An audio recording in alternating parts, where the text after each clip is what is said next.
अस्सलाम वालेकुम, मेरा नाम वली मोहम्मद है। मैं 7th क्लास में पढ़ता हूँ और मैं स्मार्ट स्कूल का स्टूडेंट हूँ। आज 6 सितंबर के दिन पे मैं आपको एक नगमा पेश करने जा रहा हूँ।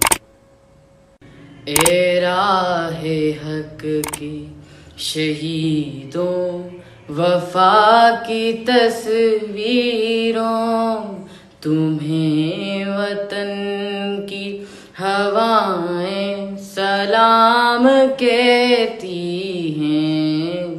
ए राहे हक की शहीदों, चली जो होंगे शहादत का जाम पी कर तुम, रसूल पाक ने बाहों में ले लिया होगा।